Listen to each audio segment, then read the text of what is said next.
Dans l'Empire Inca, de jeunes coureurs étaient choisis comme messagers de l'empereur, appelés chasqui. Parmi eux, Cusi, l'un des coureurs les plus rapides de l'Empire, est sur le point d'avoir son premier enfant. Il se précipite chez lui, où il est accueilli par ses amis qui le félicitent pour ce grand jour. De plus, il lui montre qu'une constellation en forme de renard est apparue dans le ciel, signifiant la naissance d'un garçon qui deviendra le prochain chasqui.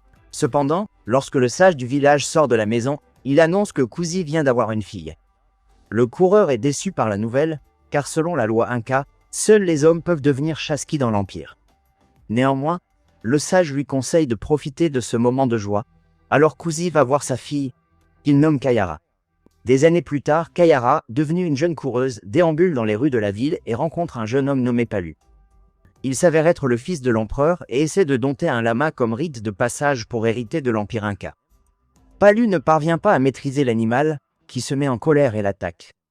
Kayara emmène Palu au sommet d'un arbre, et dès que le lama s'en va, il la remercie. Le jeune homme est surpris de découvrir que la jeune fille est la fille du grand Cusi et demande à Kayara de le présenter à son père. La jeune fille accepte et emmène Palu dans un immense champ de maïs où il trouve Cusi en train de courir vers le palais de l'empereur. Le duo suit le coureur. Au début, Palu prend la tête, mais Kayara le dépasse facilement. Finalement, tous les trois atteignent le palais et Cusi remet à l'empereur un collier appelé Kipu. Ces colliers sont des messages codés. L'empereur appelle tout le monde à l'intérieur, mais quand Kayara essaie de suivre, le prêtre du village d'Oma l'en empêche.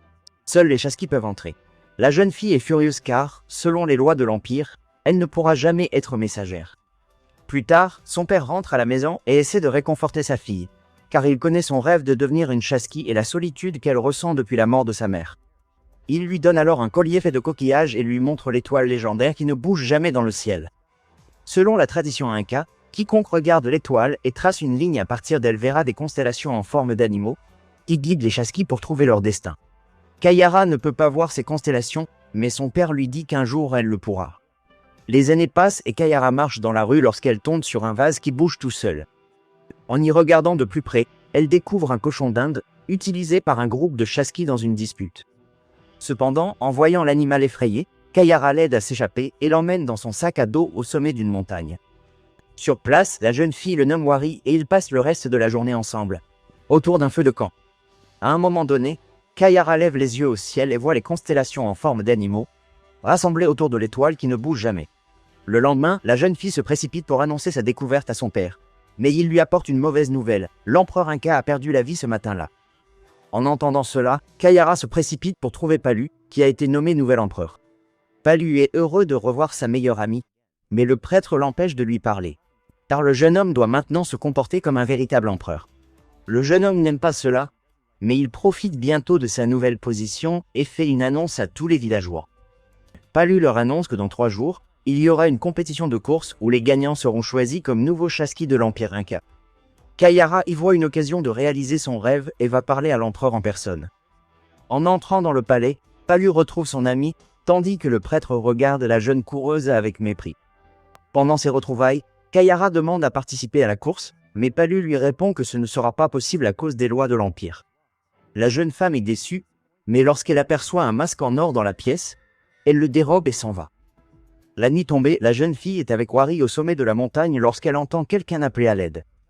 Grâce à son agilité, la jeune fille glisse facilement le long du flanc de la montagne et trouve un coureur dont la jambe est coincée dans un trou. Avec une branche et une pierre, Kayara le libère.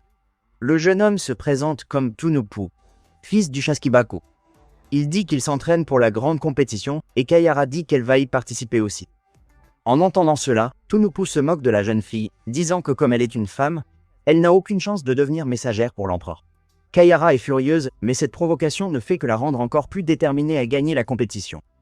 Le jour de la course arrive et Kayara se rend au palais, dissimulant son visage avec le masque en or. Peu après, Tunupu apparaît et reconnaît Kayara, disant qu'il révélera son secret à l'empereur. Kayara n'est pas intimidée et prévient l'homme que s'il dit la vérité, elle dira à tout le monde qu'une fille a sauvé le fils d'un chasqui qui avait la jambe coincée dans un trou. Sans autre choix, Tunupu accepte, puis l'empereur Palu apparaît au palais, annonçant le début de la compétition. Le défi consiste à emmener de petites statues en bois jusqu'à la montagne près du lac, à les échanger contre des statues en or et à retourner au palais. Enfin, les 3 coureurs qui arriveront les premiers seront nommés nouveaux chasqui de l'empereur. Une fois tout expliqué, Palu libère un oiseau de sa cage et la course commence.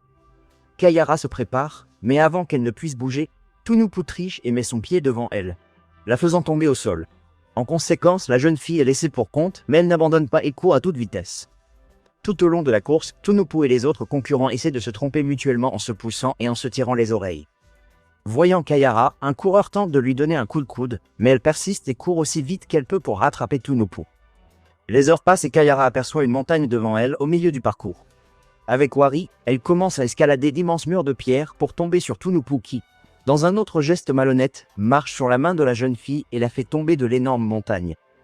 Au crépuscule, Kayara se réveille à côté de Wari, et tous deux se retrouvent au milieu d'une grotte remplie de cristaux émettant une lumière rose. L'esprit d'un lama apparaît et les guide vers une paroi rocheuse qui s'ouvre pour révéler un raccourci. En sortant de la grotte, Kayara voit que les autres coureurs campent dans la forêt et décide de saisir sa chance pour les rattraper. Le jour se lève et Kayara continue de courir jusqu'à ce qu'elle tombe sur une autre montagne avec un petit sanctuaire au sommet. Quand elle y arrive, elle rencontre un homme qui attend les coureurs pour échanger leur statut. Kayara est heureuse de découvrir qu'elle est la première coureuse à arriver. Une fois qu'elle a récupéré la statue en or, elle retourne au palais. De retour en ville, l'empereur Palu attend dans les couloirs lorsque le prêtre lui offre une coupe à boire. Palu accepte sans se douter que Vilaoma a des plans cachés pour détrôner le jeune empereur. Peu après, le premier coureur apparaît et tout le monde est surpris, car aucun Chasqui n'est jamais arrivé aussi vite. Kayara cache toujours son visage avec le masque et remet la statue en or à Palu, qui annonce son premier messager. Le prêtre, cependant, devient méfiant envers le coureur et, lors d'une attaque surprise, lui retire son masque devant tous. Ainsi, toute la supercherie est révélée, et en plus d'être expulsé de la compétition, Kayara est envoyé dans les cellules du palais. Plus tard, Palu va voir son ami, disant qu'il a été forcé de la laisser en prison à cause des lois de l'Empire. Cependant, il sait que la jeune femme mérite de prendre la relève en tant que Chasqui. Mais avant qu'il ne puisse faire quoi que ce soit, l'empereur commence à se sentir mal et tombe inconscient au sol. Au même moment, Vilaoma apparaît à la prison et accuse Kayara d'avoir attaqué le jeune empereur. Les gardes ramènent alors Palu dans ses quartiers, mais Kayara s'inquiète pour son ami et réfléchit à un moyen de l'aider. Alors, utilisant des morceaux de fil de ses vêtements, elle assemble un quipu et demande à Wari de l'apporter au chaman du palais. Le cochon d'Inde obéit, et dès qu'il rencontre le chaman, il lui remet le collier avec un message indiquant que l'empereur est malade. Le vieil homme va dans la chambre de Palu, où il trouve Vilaoma. Et en examinant l'empereur, il découvre qu'il a été empoisonné. Le prêtre dit que cela n'a pas pu arriver, car Palu n'a pas quitté le palais. Mais le chaman insiste sur le fait que si rien n'est fait, l'empereur perdra la vie dans 2 jours. Sa seule chance de salut réside dans les graines de l'arbre Lapuna, au cœur de la forêt amazonienne. Face à l'urgence de la mission, Palu utilise ses dernières forces pour ordonner à Kayara d'apporter ses graines, même contre l'avis de Vilaoma. Kayara est libérée de prison, et après que le chaman lui a raconté tout ce qui s'est passé, elle décide de partir à la recherche de l'arbre Lapuna dès que possible.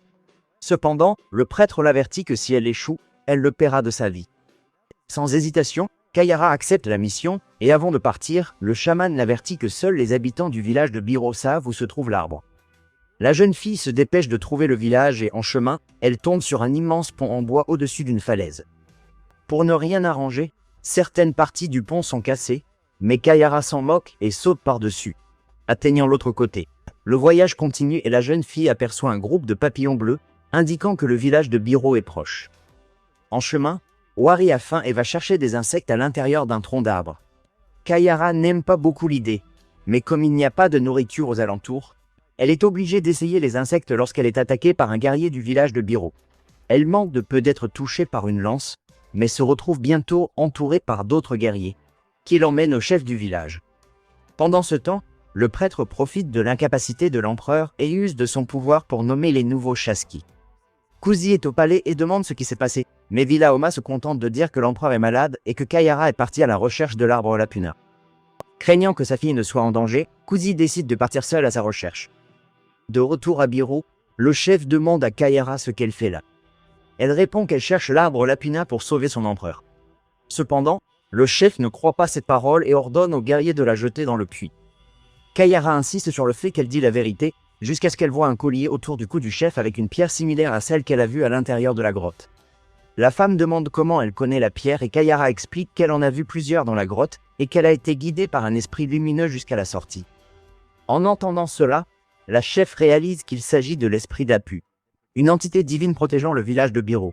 Elle ordonne alors aux guerriers de libérer Kayara et s'excuse, disant que sa tribu a été presque anéantie par un intrus, connu seulement sous le nom de Crapaud Noir. Ce nom venait d'un tatouage sur son bras, et la chef dit que cet individu a tenté de s'emparer du village. Mais les habitants se sont rebellés. En représailles, l'intrus a empoisonné tout le village, mais grâce à l'arbre lapina et à ses graines, ils ont réussi à se sauver. Kayara trouve cette histoire très similaire à ce qui est arrivé au prince et demande à la chef du village de l'emmener à l'arbre. Sur place, la jeune fille essaie de grimper à l'immense arbre, mais le tronc est trop glissant. La jeune fille élabore alors un plan, et attachant Wari à une corde, elle le lance vers le fruit de l'arbre lapina. Grâce à sa visée précise, le cochon d'Inde atteint le fruit, collecte les graines et les apporte à Kayara, qui peut sauver son ami. La chef félicite la jeune fille pour ses efforts et lui offre un collier contenant la pierre sacrée pour la protéger sur le chemin du retour. Kayara la remercie pour ce geste et court aussi vite qu'elle le peut pour retourner au palais, car le soleil se couche et Palu n'a plus qu'un jour à vivre. Le soir, l'état de l'empereur se dégrade rapidement, tandis que le prêtre célèbre, car il sera bientôt le nouveau chef. Pour son malheur, Kayara apparaît à ce moment-là, portant les graines de l'arbre lapina. Elle les donne rapidement au chaman, qui prépare un remède et le donne à l'empereur. Le jeune homme se rétablit alors, et sa couronne restituée, Palu retourne sur son trône. Et en récompense de son courage et de sa détermination, il la nomme nouvelle Chasqui de l'Empire Inca. Pour sa première mission, Kayara doit apporter des quipus aux chefs des autres villages. Sans perdre de temps, la jeune femme court aussi vite qu'elle peut, laissant ses messages au chef, mais aucun n'accepte les colliers, affichant une expression de découragement. Kayara est confuse, mais lorsqu'elle va livrer un message à un autre chef, il lui dit que les villages sont dans le besoin et ont besoin d'aide. La jeune femme répond que Palu ne le savait pas, alors le chef lui tend un autre quipou pour informer l'empereur de ce qui se passe dans son empire. La jeune fille accepte et poursuit son voyage lorsqu'elle aperçoit 3 voyageurs traversant un long désert. Ils disent qu'ils ont faim et Kayara leur donne une partie de ses provisions pour qu'ils puissent reprendre des forces. Les voyageurs la remercient pour ce geste et disent qu'ils doivent se dépêcher pour livrer une cargaison très importante. Kayara trouve cela suspect et leur demande ce qu'ils transportent, mais ils répondent que cela doit rester secret et s'enfoncent dans le désert. Voyant qu'il se passe quelque chose de louche entre les villages, Kayara décide de désobéir à une loi et lit le quipou destiné à l'empereur. Selon le message, les villageois partent parce que rien n'a poussé sur leur terre et que l'or est pris par Villaoma. La jeune fille ne comprend pas ce que manigance Villaoma et essaie de trouver une réponse pour élucider ce mystère. La nuit, la jeune fille lève les yeux au ciel, se souvenant du conseil de son père, se laisser guider par les étoiles en cas de problème. Kayara lève alors les yeux vers l'étoile qui ne bouge jamais, demandant de trouver une réponse du ciel. Soudain, elle se souvient du collier avec la pierre sacrée, et en regardant à travers, elle voit une immense constellation en forme de baleine. La jeune femme pense que c'est un signe que l'or est emporté par la mer, la constellation pointant vers l'ouest. Kayara décide de suivre cette même direction, et des heures plus tard, elle trouve la mer de Mamacocha, connue pour être la déesse Inca qui contrôle les eaux. En explorant les lieux, la jeune Chasqui aperçoit des soldats espagnols transportant des coffres d'or Inca vers leur navire. Kayara essaie de les arrêter, mais elle est encerclée par 2 autres guerriers, qui sont du côté de Villaoma, le prêtre de l'empereur. Sa trahison révélée, Villaoma ordonne à ses hommes d'arrêter la jeune fille et de l'emmener sur le navire espagnol. Kayara tente de résister, mais le soldat jette son sac et l'emmène de force sur le navire. Dès que le navire lève l'ancre, les soldats jettent la jeune fille dans la cale, où elle retrouve Kuzi aussi prisonnier. Le prêtre apparaît alors et Kayara l'accuse d'être le Crapaud Noir, le même qui a empoisonné le village de Biro et a failli éliminer Palu. Le traître dévoile ses intentions de contrôler l'Empire Inca avec l'aide de l'armée espagnole. Après avoir expliqué son plan diabolique, il abandonne la jeune fille avec son père. Et Kuzi révèle qu'il a été capturé en suivant les étoiles pour retrouver sa fille. Avec les 2 piégés, ce n'est qu'une question de temps avant que l'Empire Inca ne soit envahi. Mais il reste de l'espoir et Wari, qui était dans le sac de Kayara, réussit à se faufiler sur le bateau et apparaît dans la cale pour aider son ami. Utilisant ses dents acérées, il libère Kayara et Kuzi de leur lien et tous 2 montent sur le pont. La jeune fille allant jeter un coup d'œil dans la cabine du capitaine. À l'intérieur, elle voit le prêtre parler au chef des Espagnols.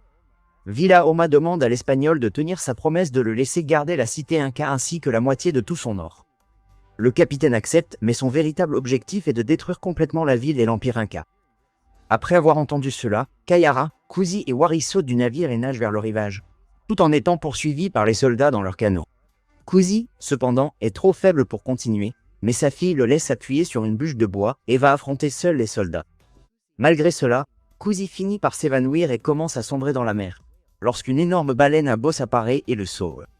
Pendant ce temps, Kayara essaie de retourner le bateau des soldats de toutes ses forces, mais elle n'y parvient pas et est capturée et ramenée au navire. Le lendemain, Villa Oma et les conquistadors espagnols se dirigeant vers la ville, emmenant Kayara prisonnière. Dès qu'ils aperçoivent le palais Inca, le capitaine ordonne à l'armée de préparer ses armes pour l'attaque, mais dans un moment d'inattention, Kayara parvient à s'échapper. Le prêtre voit la jeune fille s'enfuir et s'avance vers elle, armée d'une épée. Grâce à son agilité, la jeune fille esquive l'attaque et utilise la lame pour couper les liens à son bras. Malgré cela, le méchant continue d'attaquer Kayara, et Wari saute pour aider son ami. Mais il est projeté et tombe inconscient au sol. N'ayant nulle part où fuir, le prêtre tente d'éliminer la jeune fille avec sa lame, mais il est arrêté par Cusi qui utilise une fronde pour frapper l'homme avec une pierre. D'autres guerriers incas apparaissent et, avec leurs frondes, partent affronter les soldats espagnols. Une bataille féroce éclate et l'un des soldats tente de frapper Cusi avec son épée, mais il riposte avec une masse. Le combat continue et Kayara tente d'échapper à Villa Oma, mais elle trébuche et le méchant se prépare à lui porter le coup de grâce. Cependant, Cusi sauve une fois de plus sa fille en attachant le cou du prêtre et en le projetant au loin. La bataille entre les guerriers incas et les soldats espagnols s'intensifie, mais de la brume émerge l'empereur Palu. Il envoie ses renforts pour aider Cusi et Kayara, avec plus de guerriers et de lamas avançant contre l'armée ennemie. Cela provoque la fureur du capitaine espagnol qui, en voyant Kayara, décide de se débarrasser d'elle à main nue. Il poursuit la jeune fille sur le flanc de la montagne et au milieu de sa fuite, Kayara essaie de s'accrocher au bord, mais le capitaine espagnol la fait tomber de la falaise. Palu devient furieux et part l'affronter, mais il est facilement désarmé par le capitaine, qui tire son épée pour la confrontation. Néanmoins, l'empereur trouve une lance au sol et les deux commencent un duel pour décider du sort de l'Empire Inca. Au même moment, une énergie lumineuse commence à entourer toute la montagne, provoquant la fissure des rochers et divisant l'armée espagnole.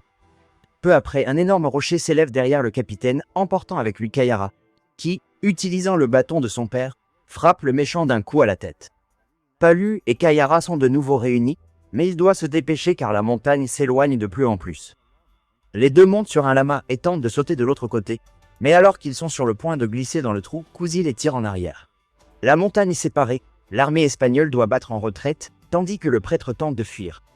Pour son malheur, Kayara ramasse la fronde et lance une pierre, faisant tomber un énorme rocher qui bloque la sortie. Incapable de s'échapper, le traître est ramené à la ville pour répondre de ses crimes. Quant à Kayara, elle retourne avec Palu, Cusi et son peuple, certaine que l'Empire Inca est protégé. Alors, qu'avez-vous pensé de ce film? Laissez-le dans les commentaires ci-dessous. Si vous aimez la vidéo, aimez et abonnez-vous pour plus de résumés de films.